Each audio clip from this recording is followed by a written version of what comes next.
The hall of the Interstellar Vanguard Academy was larger than most cities on Earth. Its ceiling curved so high that clouds drifted slowly under artificial gravity, glowing with soft blue light. Thousands of beings from dozens of star systems filled the tiered seats, watching the central training floor with interest and boredom mixed together. To them, this was just another demonstration day. To one human standing quietly near the edge of the arena, it was something else entirely. Elias Ward stood with his hands behind his back, posture relaxed, eyes calm. He wore the plain gray uniform given to all off-world observers.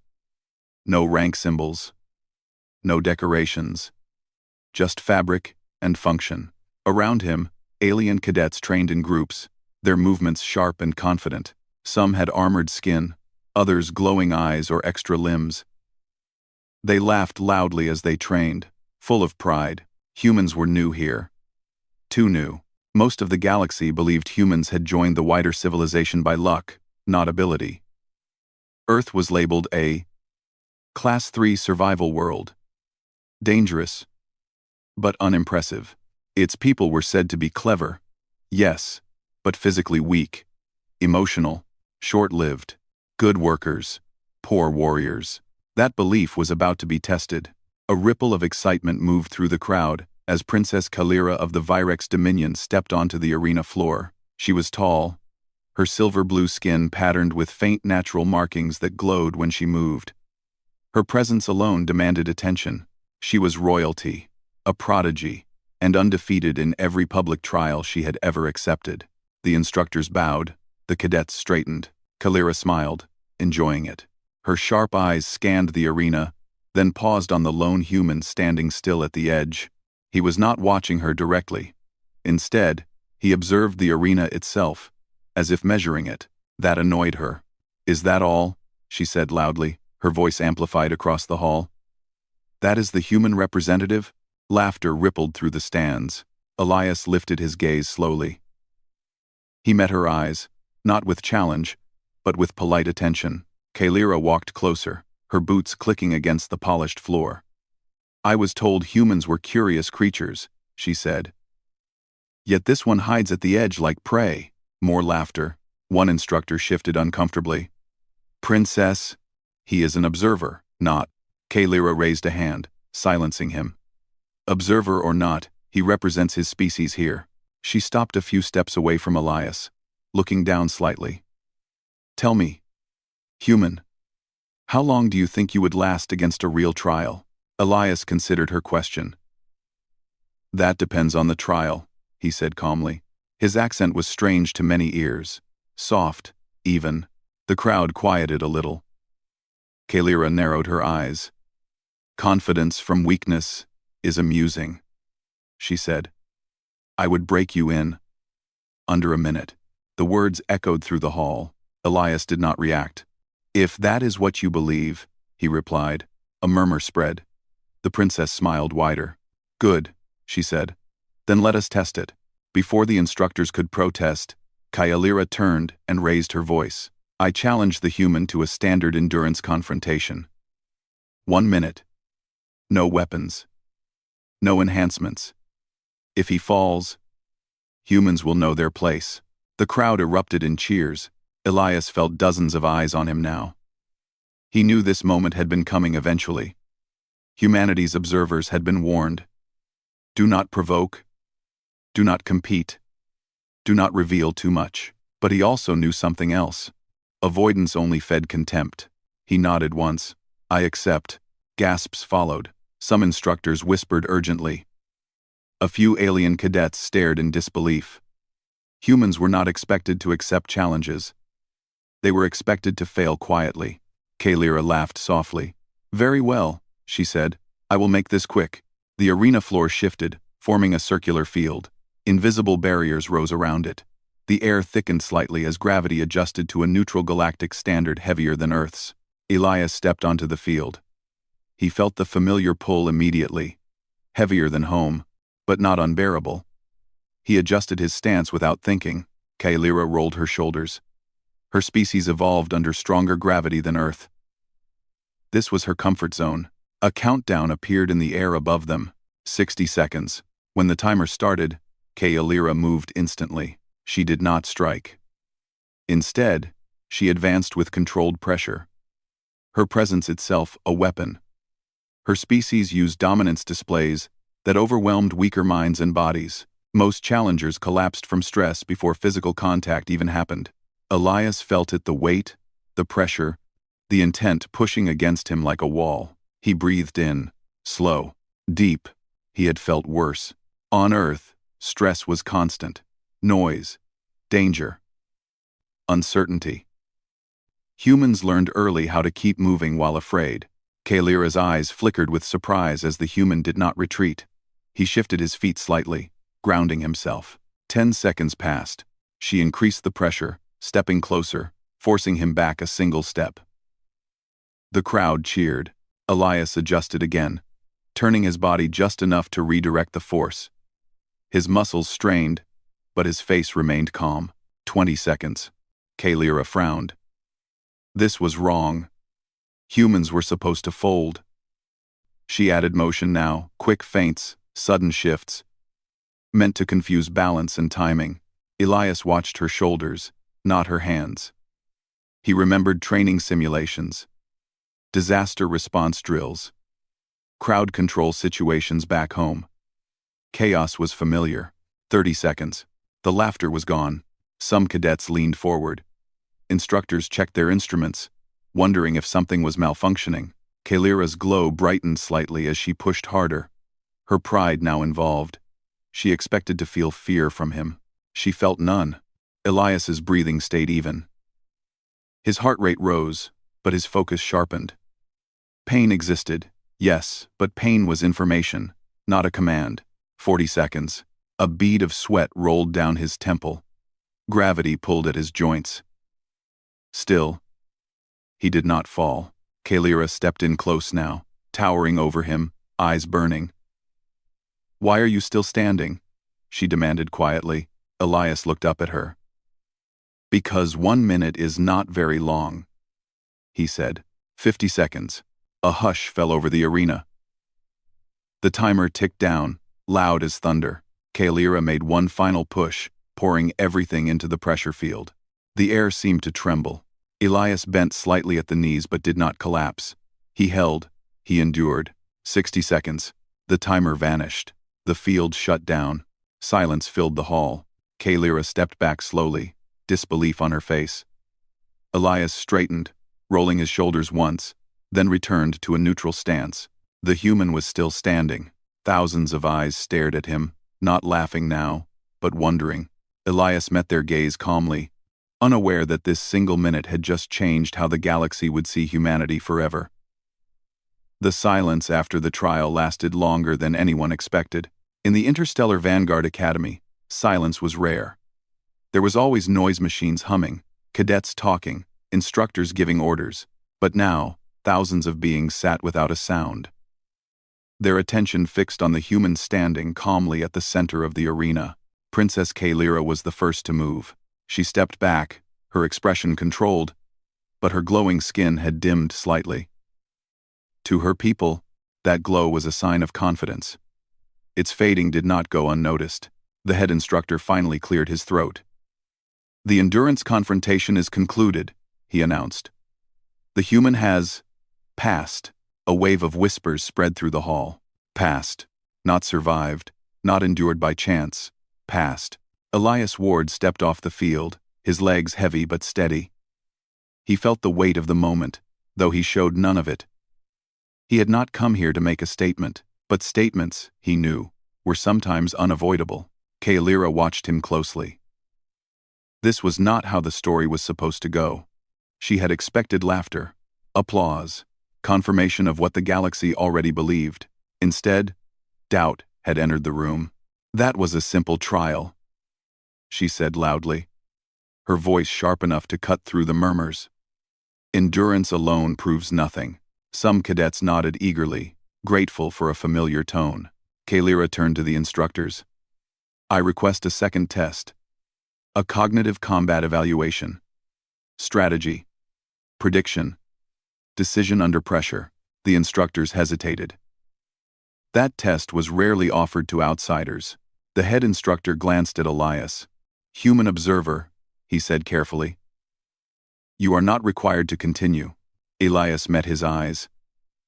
"If the princess believes this will settle things," he said, "then I am willing." Kaelira's eyes narrowed.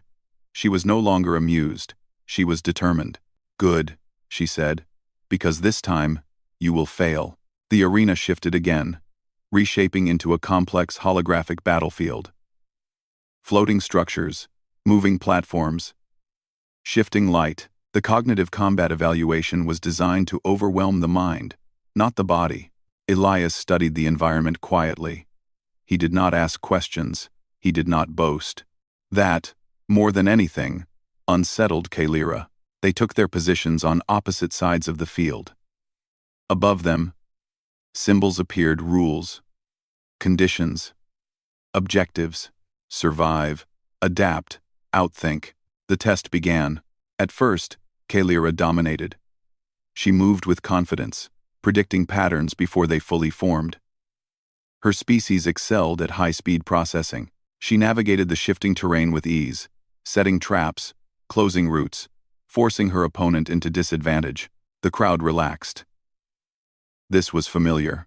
Elias retreated not in panic, but with purpose. He observed. He counted seconds. He watched how the environment changed, how often patterns repeated, where the system tried to guide him. He had seen systems like this before. On Earth, disaster simulations were built to fail people. Fires that spread unpredictably. Floods that ignored models. Technology that broke at the worst possible moment. Humans learned to expect failure and plan through it. Kaelira set her first trap. A platform collapsed beneath Elias, forcing him into a narrow corridor of light. The crowd gasped. This was usually where challengers lost focus. Elias adjusted instantly. He used the collapsing momentum to propel himself forward, landing in a blind spot Kaelira had not anticipated. A few instructors leaned closer to their screens. Kaelira frowned. That should not have worked. She increased the difficulty, speeding up the environment. Platforms shifted faster. Visual noise increased. False signals filled the air. Elias slowed down. He ignored most of it. He focused on what mattered: rhythm, timing, probability. He stopped reacting to every change and started predicting the system itself. This was not instinct. It was learned patience. Halfway through the test, Kaelira realized something unsettling. The human was not chasing victory. He was surviving until the system revealed its weaknesses. She tried to force him into direct confrontation, closing off routes, pushing him into limited choices. Elias chose the least obvious path, sometimes stepping into danger to avoid traps that looked safe. The crowd grew quiet again. Kaelira's movements became sharper, less graceful. Pride began to interfere with precision. Elias noticed. He did not exploit it immediately. Instead, he waited. The test reached its final phase. Only one participant would remain active. Most challengers rushed here, desperate to finish. Elias did not. He held position, letting Kaelira make the next move. She attacked decisively, confident this would end it. It didn't. Elias redirected her advance, triggering a chain reaction she had set earlier but forgotten about. The environment shifted violently, isolating Kaelira in a shrinking field while Elias stood just outside its range. The system paused, then reset. The result appeared above the arena. Human participant. Successful. The hall erupted not with cheers, but with stunned noise, confusion, shock. Kaelira stood frozen, staring at the result. She had never lost like this. Not publicly, not to a human. Elias approached slowly, stopping at a respectful distance. "You are very skilled," he said sincerely. She looked at him, struggling to understand. "You should not be able to do this," she said. "You are not enhanced. You are not trained as a warrior." "No," Elias agreed. "I am trained to adapt." The instructors began pulling up data: Earth's environmental records, survival statistics, historical conflicts, disaster response patterns. The screens told a story few in the galaxy had bothered to read. Kaelira saw images of storms, fires, floods, collapsing cities. Humans working together, failing, standing up again. She felt something shift inside her. This was not weakness. This was endurance shaped into intelligence. The princess bowed her head slightly, not in defeat, but in acknowledgement. The galaxy, watching from 1,000 systems away, began to reconsider everything it thought it knew about humanity. And Elias Ward stood quietly at the center of it all, knowing this was only the beginning. Across the Interstellar Vanguard Academy, messages flashed, channels opened, and observers leaned forward in their seats. What had begun as a public challenge had now become something much larger. The instructors knew it, the cadets felt it, and Princess Kaelira stood in the center of it, trying to understand how certainty had slipped through her fingers. The head instructor raised his hand. "This session is suspended," he announced. "The council will convene." The word council carried weight. Elias Ward was escorted, not restrained, not honored, simply guided to a quiet chamber overlooking the arena. Transparent walls showed the massive hall below, where beings from many species spoke in urgent tones. He rested his hands on the railing and waited. Waiting was something humans were good at. Kaelira entered moments later, her steps slower than before. She dismissed her guards with a gesture and stood several paces away from Elias. For the first time since they met, she did not look down on him. "I reviewed your records," she said. "Or what little there are." Elias nodded. "There aren't many. That is what troubles me," Kaelira replied. "No combat titles, no noble lineage, no enhancements. You should not be capable of what you did." Elias turned to face her. "Princess," he said gently. "Capable does not always mean designed." She frowned. "Explain." Before he could answer, the chamber doors opened. Members of the Academy Council entered, tall, small, scaled, metallic, radiant. Leaders and scholars from across the galaxy, their attention fixed on Elias immediately. "Human," said Counselor Threx, his voice layered and slow. "State your designation." "Elias Ward," he replied, "Civilian Disaster Response Analyst." "Earth." A ripple of confusion passed through the council. "Not military?" another counselor asked. "No," Elias said. "I worked emergency systems, floods, fires, infrastructure collapse." Kaelira turned sharply. "Then why were you sent here?" "To observe," Elias answered, "and to learn." Counselor Threx leaned forward. "You have demonstrated endurance beyond expected human parameters. Explain how." 1. Elias took a breath. He did not feel defensive. He felt tired but honest. "Humans evolved on a world that did not forgive mistakes," he began. "Our planet is unstable. Weather changes fast, resources shift.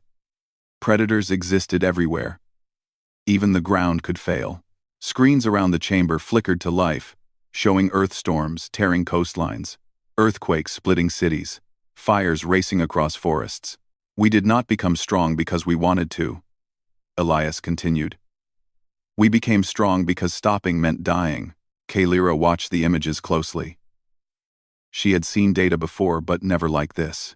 Counselor Threx gestured. "Many species endure hardship." "Yes," Elias agreed. "But humans learned to expect it. We plan for failure. We train to stay calm when systems break." He paused, choosing his words carefully. "On Earth, panic kills more people than danger." The council listened. Elias continued. "We teach children what to do when everything goes wrong. Fires, storms, darkness. We don't wait for rescue, we become it." A long silence followed. Kaelira felt something unfamiliar tighten in her chest. Her people valued control, perfection, dominance. They avoided chaos. Humans had grown inside it. "You could have dominated me," she said quietly. "In the second test." "You didn't." Elias looked at her. "Winning wasn't the point." "Then what was?" "Understanding the system," he said. "And you." The council exchanged glances. Counselor Threx turned to Kaelira. "Princess, you initiated this confrontation." Kaelira straightened. "I did, and you underestimated the human." "Yes," she said, "I did. Her admission shocked the chamber. Royalty rarely admitted error. She turned to Elias. "You endured my pressure not because you are fearless," she said slowly, "but because you are familiar with fear." Elias nodded once. "That's fair." The council rose. "The galaxy must be informed," Threx declared. "Humanity's classification requires revision." Kalira exhaled. "And what of him?" All eyes returned to Elias. "He will speak," Threx said, "not as a warrior, but as a witness." Hours later, Elias stood before a transmission array broadcasting across known space. He felt the weight of billions watching, but he did not feel pride. He felt responsibility. "I am not special," he said plainly. "I am average." That alone caused waves of reaction. "If you fear humans," he continued, "you misunderstand us. We do not seek dominance, we seek stability."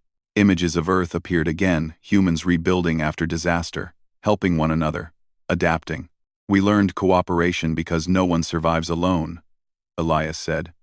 "We learned patience because change is slow, and we learned endurance because quitting was never an option." He paused, looking directly into the lens. "You told us we would not last a minute," he said calmly. "But humanity has lasted thousands of years, on a world that tried to end us every day." The transmission ended. Kalira stood beside him, silent. Later, as the academy quieted, she spoke again. "I believed strength was proving others weak." Elias looked out at the stars beyond the glass. "Strength is staying standing when everything else fails." She nodded slowly. For the first time in her life, Princess Kalira felt proud not of victory, but of learning.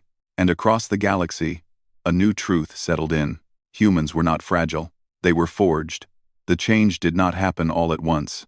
Across the galaxy, reactions came in waves. Some worlds responded with curiosity, others with denial, a few with quiet concern. For generations, humans had existed at the edge of galactic awareness, useful, clever, but never truly respected. That was over. At the Interstellar Vanguard Academy, the days after Elias Ward's address felt different. Conversations stopped when he walked by, not out of fear, but reflection. Cadets studied humans now, not as weak outsiders, but as something unfamiliar and difficult to define. Princess Kalira stood on a balcony overlooking the training grounds. Below, cadets practiced as they always had, but their movements lacked the old arrogance. She folded her hands behind her back, deep in thought. "You have altered this place," she said quietly. Elias stood beside her, looking out at the stars beyond the academy's shielded sky. "I didn't mean to." "That may be worse," she replied. "You showed us truth without demanding attention." Kalira had spent her life proving herself, winning trials, earning admiration, maintaining control. Yet none of those victories felt as significant as the lesson she had learned in a single minute. "You could have stayed silent," she said. "You could have let us continue believing what we wished." Elias nodded. But silence would have been agreement. Below them, a group of cadets struggled through a gravity drill. Instead of mocking one who fell, the others stopped and helped them up. Kalira noticed. "That is new," she murmured. Word spread quickly beyond the academy. Human embassies received requests for cooperation. Research councils asked for data. Survival specialists wanted to study Earth's methods. Not to copy human strength, but to understand it. Some leaders resisted. They insisted the human was an anomaly. Then more reports arrived. Humans surviving conditions others could not. Humans staying calm in failing systems. Humans enduring long negotiations without losing focus. Patterns formed. At the Galactic Council, a formal vote was held. Humanity's classification changed from developing participant to resilience-based civilization. It was unprecedented. On the day the announcement was made, Kalira stood before the academy once more. This time, there was no challenge, no mockery, only attention. She addressed the gathered cadets and observers. "I once believed strength meant dominance," she said. "I believed lasting meant overpowering." She paused, then gestured to Elias standing quietly behind her. I was wrong. Murmurs spread. The human did not defeat me. Kailira continued. He revealed me. Revealed what I did not know. That endurance, patience, and cooperation outlast force. She turned to Elias and bowed fully, not as a princess to a subject but as a warrior to another who had shown her truth. The arena remained silent until the bow ended. Then came applause. Not loud, not wild, but deep and respectful. Elias felt uncomfortable with it. He always had. He stepped forward slightly. I don't want statues, he said calmly. I don't want fear. And I don't want myths. The crowd listened. We are not unstoppable, he continued. We get tired. We fail. We lose people. We break. Images appeared behind him, human cities damaged by storms, fires, floods. But we fix what we can, Elias said. We help who we can. And when we fall, we stand up again. He looked around the vast hall. That's all. In the days that followed, Elias declined offers of rank and status. He refused military positions and advisory titles. He requested only one thing: to go home.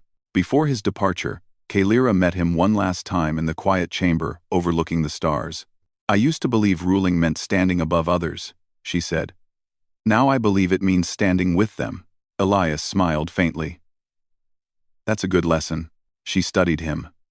Will humanity forgive our arrogance? Elias thought for a moment. We're used to being underestimated, he said.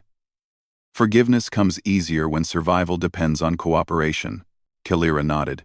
Then perhaps the galaxy will endure longer than it deserves. Elias laughed softly. As his ship departed the academy, no banners flew. No ceremonies followed.